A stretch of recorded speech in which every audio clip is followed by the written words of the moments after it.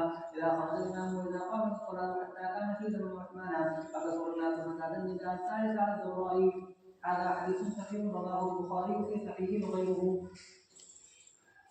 اس حدیث پہ بھی سند میں زیادہ تر سب راوی جو ہیں وہ امام محمد، ان کا نام محمد ہے، تو اس لیے اس کو خاص طور سے یہاں پر ذکر کیا گیا ہے۔ محمد نام کے راویوں نے اس کو روایت کی ہے۔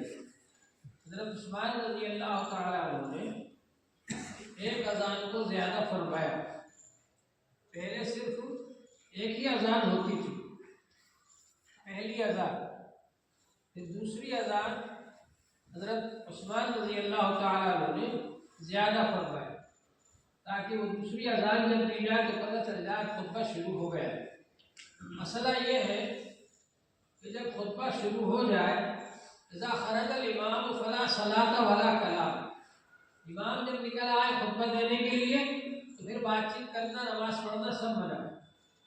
اور قرآن پاک میں ہے کہ فرمایا حضور پاک صلی اللہ علیہ وآلہ وسلم نے، اللہ تبارک و تعالیٰ نے فرمایا اذا نودی للصلاۃ بیوم الجمعۃ فاسعوا الی ذکر اللہ، اذا نودی للصلاۃ من یوم الجمعۃ فاسعوا الی ذکر اللہ وذروا البیع، جب نماز کے لیے پکارا جائے یعنی اذان دی جائے جمعے کے دن تو خرید و فروخت چھوڑو، تو خرید و فروخت چھوڑ کر مسجد میں آ جاؤ، یعنی خرید و فروخت منع ہو گیا، حرام ہو گیا۔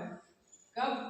جب جمعے کی اذان ہوگی، کیونکہ اس زمانے میں شہر میں ایک ہی جگہ جمعہ ہوتا تھا اور بادشاہ صاحب آ کر اس میں شریک ہوتے تھے، تو ظاہر ہے کہ ہر جگہ بادشاہ نہیں جا سکتا، اس لیے جمعہ ایک ہی ہوتا تھا، پورے شہر کی جامع مسجد ایک ہوتی تھی اجتماعیت کی وجہ سے۔ اب اگر وہاں آپ نہیں پہنچ پائے تو جمعہ فوت ہو گیا، چھوٹ گیا جائے، اور جمعہ بہت ضروری ہے، تو جمعے کے لیے حکم دیا گیا کہ آپ اذان سن کر خرید و فروخت چھوڑ دو اور مسجد پہ آ جاؤ، اللہ کے ذکر کی طرف دوڑ دو۔ تو یہ پہلے ایک ہی اذان ہوتی تھی اور اس سے ہی یہ سب منع ہو جاتا تھا۔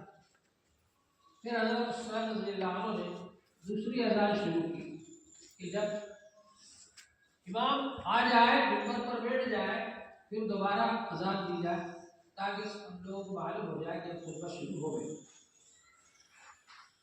اب یہ حضرت عثمان رضی اللہ عنہ نے جو اذان شروع کی، یہ سنت الخلفاء راشدین میں شامل ہے۔